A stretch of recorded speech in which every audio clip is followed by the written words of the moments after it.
Қазығұрттың басында кеме қалған, ол әулие болмаса неге қалған? Жетім қозы басында жатып қалып, шопан ата жануар содан қалған.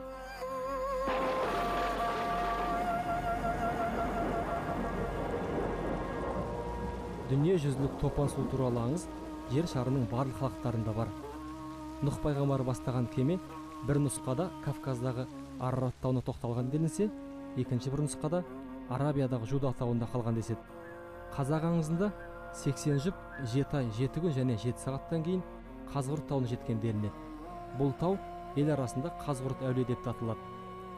Аңыз бойынша кемедегілер топан судың қашан қайтқанын, жаңарған жерде өмір сүру мүмкіндігін анықтау үшін бірнеше құс ұшырған. Ұшқан құстардың көпшілігі кері оралмаған, тек тұмсығына жасыл бұтақ жабыстырған қарлығаш қана қайтып келген. Содан бастап қарлығаш қазақтардың қадір тұтатын құсына айналды. Ал адамзаттың алтын бесігіне айналған Қазығұрт тауының атауы әділетті бөрі деген мағына береді. Оған байланысты мынадай аңыз бар. Топан судан кейінгі аштық жайлаған қиын қыстау заманда қасқырдың қаншығы тірі жан иесін өлтіруге салынған тыйымды бұзған. Сол үшін бөрі қаншықты қатал жазалаған. Сондықтан оны әділ, яғни қазы десе, ал ғұрт бөрі дегенді білдіреді.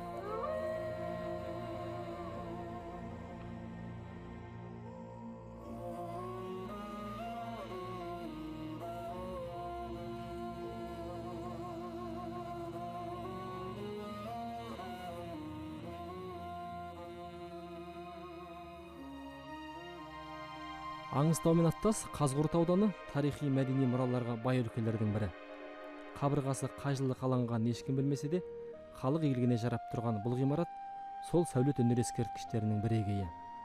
Білетіндердің айтуынша басында мешіт болған, кейіннен мектеп, сосын мәдениет бөлімінің мекемесіне айналған. Қыш кірпіштің құрамы мен қаланған уақыты белгісіз. Белгілісі, іргесі берік, қабырғасы мығым бұл ғимарат әлі талай қызмет көрсетеді. Бұл ғимарат мен білгенімше, мен кішкентай кезімде 49 жыл келгенмін осы жерге. Сол естуім бойынша бұл ғимарат уже бар еді 49 жылы. Төбесінде жазуы бойынша мен білгенім 22-ші деп жазылған есімде. Бұл ескені бойынша мұнерден бір темір жол өту керек еді біздің жанымыздан. Соған соғылған станция болу керек еді. Қазығұрт тарихи мұралар мекені. Өңірден орта ғасырлық 5-6 қалашықтың орны анықталған. Ол жерлерден табылған әртүрлі қыш тастар, құмыралар, көзелер сол дәуірден құнды мәлімет беретін жәдігерлер. Жәдігерлерді жинақтап, ұрпаққа мирас етіп қалдыру мақсатында 2000 жылы Қазығұрт аудандық мұражай ашылған болатын. Әу бастағы 300 экспонат бүгінде 1000-ға жетті. Ең құндысы өте жақсы сақталған мына тиындар. Мамандардың пікірінше бұл тиындар 4-5 ғасырларға жатады. Ал дәнді дақыл сақтауға арналған мына қыш құмыра мұражайға келушілердің назарына бірден ілігеді. Қақпақ елді мекенінде Қытай төбе деген төбешік бар, ескі қала. Соның орнынан халықтардың қазу кезінде табылған мына құмыра. Сол Қытай төбеде халыққа ғимарат үшін жер берілген. Трактормен қазып атқан кезінде, жердің төбенің шетін алып атқан кезінде осындай құмыраның 5-еуі қатар тұрған. Қатар 5-еуі тұрған құмның астында.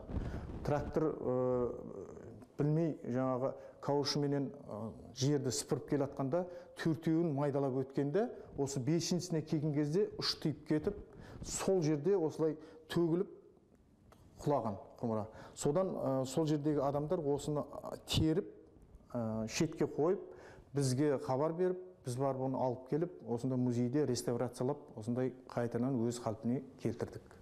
Сөйтіп мұражайға қойдық. 5 бөлімнен тұратын мұражайда жәдігерлердің саны көбейіп, күн өткен сайын сыймай келеді. Жылыту жүйелері мен мамандар жетіспейді. Жәдігерлердің әуелгі қалпын бұзбай сақтайтын бөлменің тапшылығы да сезілуде.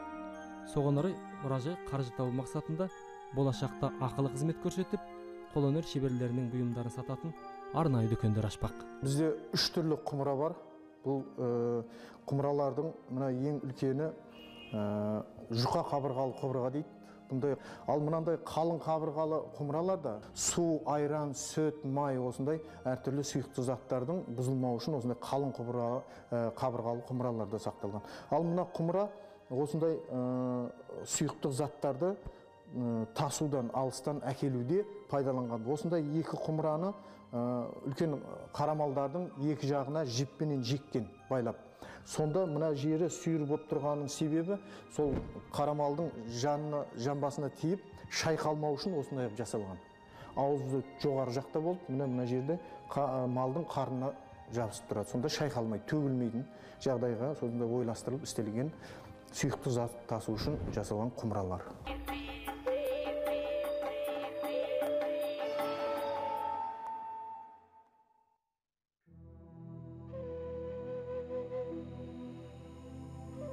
Қазығұрттан таяқ тастам жерде орналасқан Тұрбат ауылындағы Исмаил ата кесенелер кешені аудандағы сәулет өнер ескерткіштерінің бірегейі.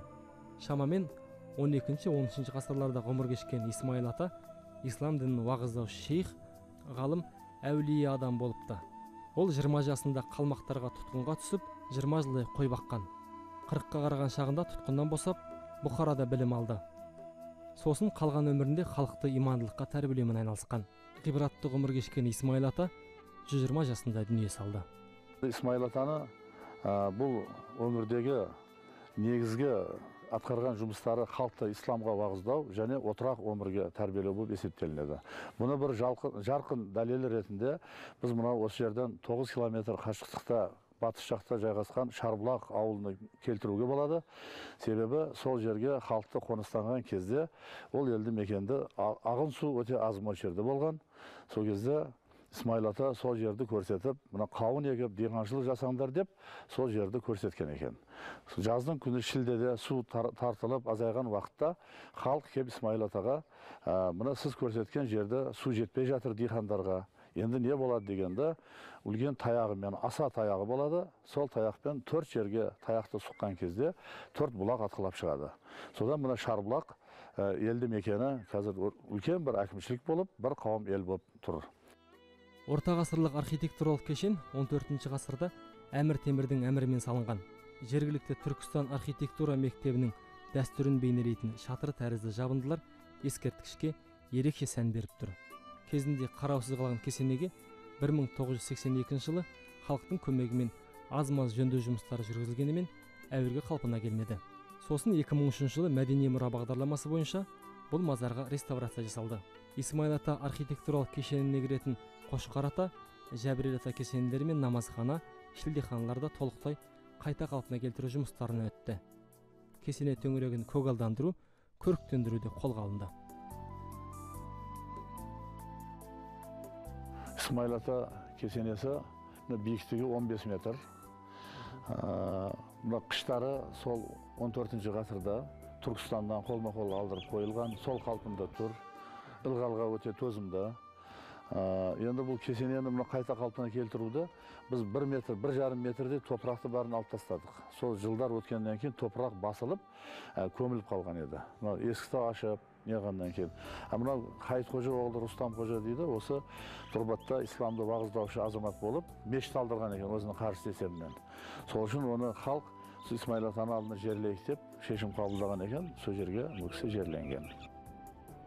Исмаил атаның өзі де туған туыстары да өз заманының оқымыстылары, тарихта қалған әулие адамдар. Бұл кешенде жерленген Жәбірел ата Исмаил атаның туған ағасы болса, Қошқар ата да сүйек шатыс туыстарының бірі. Ауыл төңірегінде жатқан Ысқақ ата Төлбасы тұңғышы болса, енді бір перзенті Айша бибиге Жамбыл облысынан топырақ бұйырды. Елдігіңді білдірген келсе, тарихыңды таныт деген сөз бар. Сол үшін біз осы ескі мәдени мұраларды өз қалпында сақтасақ, бізді тарихымыз қандай болғанына, кім болған екенімізді ел жұрт біледі. Сонда Қазығұрт киелі орын, осы киелі орындарды бірі мынау осы Тұрбат, бұл жерде біз Исмаил атаны, сол өсиеттері, ол кісіні бір айтқан ұлағатты сөзі, аштық кезде бір-бірінге ашынан, суық кезде бір-бірінге көрпе, жаздың күні бір-бірінге көлеңке болыңдар деген несі бар. Халықты бірлікке, интимаққа, имандылыққа шақырған үлкен шейх болған. Кесенелерге кіре беріс оң қол жақта ислам дінін уағыздаушылардың бірі Исмаил атамен тұтқында бірге болған Жәбірел ата кесенесі орналасқан. 11-12 ғасырларда өмір сүрген ол Исмаил ата, Ысқақ ата сияқты Аққожа Ахмет Яссауидің тарихатын жалғастырушылардың бірі. 19 ғасырда тұрғызылған бұл мазарға да бастапқы қалыпты басшылыққа ала отырып 2003 жылы қайта қалпына келтіру жұмыстары жүргізіліпті. Бүгінде бұл орын толықтай имандылық ұясына айналған. Алыс сапарға шығатындар, ірі істі бастамақшы болған жандар осында келіп тәу етеді.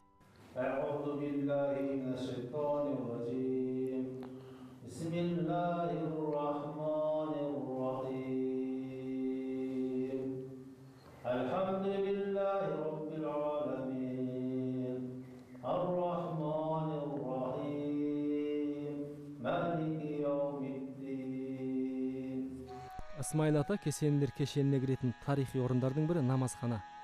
Іргетасы қаланғанына 5 ғасырдан астам уақыт болған имандылық ұясын 2003 жылғы кешенге жүргізілген жөндеу жұмыстары кезінде бұзу туралы ой қозғалыпты.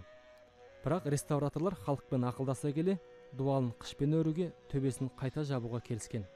Қазіргі таңда республикалық маңызы бар имандылық үйі Тұрбат ауылындағы 5 мешіттің үлкені әрі орталығы.